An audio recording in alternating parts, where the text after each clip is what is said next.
Well, the pandemic taught us the importance of relationships, and many would say their families grew closer together over the last 2 years. How many of you would give the gift of life to a stranger, though? A man from California did that for a mom from Colorado. I'd like to get into running again. Kendra Pearson will tell you she has a new lease on life after a recurring liver disease plagued her for years.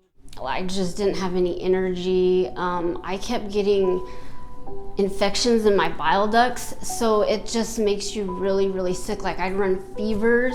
She had a previous liver transplant and now needed another, but her lab results weren't placing her high enough on the recipient list. I wasn't sure how much longer I had. I maybe had a year left. So the wife and mother of two from Pueblo turned to social media with her story. 4 months later, UC Health informed her that a stranger had come through as a living donor. I actually didn't know until February 3rd. They called me and told me I had a match, and I was just in tears because I didn't even know anybody was testing. Ray Espinoza, a husband and father of two from Southern California, was excited to learn he was Kendra's match.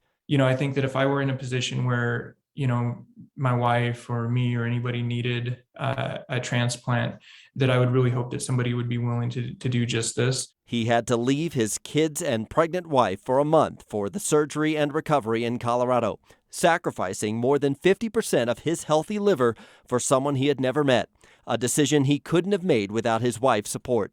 If there was any hesitation on her part, I don't think I would have been able to do it. I would have felt guilty on my end. But when I first brought that up, she said, all right, let's do it. UC Health has the longest running liver transplant program in the world, and Dr. James Pompicelli performed the surgery. Any retransplant situation is more difficult because of all the previous scar tissue and things like that. So the operative mortality is significantly higher with a retransplant. So it's a higher risk procedure to begin with. But thankfully, it was successful. And at a follow-up appointment, Kendra and Ray finally got to meet for the first time. He's wonderful, absolutely most wonderful person I've ever met.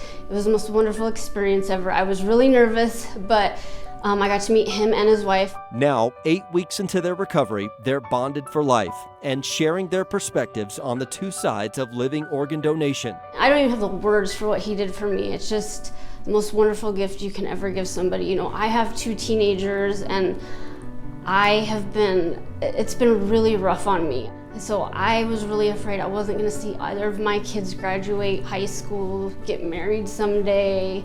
So for him to give me this gift, it's not only a gift to me, but my children as well. I feel like I got just as much out of this experience as she did, because it's really helped me to reprioritize and see what's important in my life. I live in the moment a lot more than I did before. Every day I thank him, but it'll never be enough.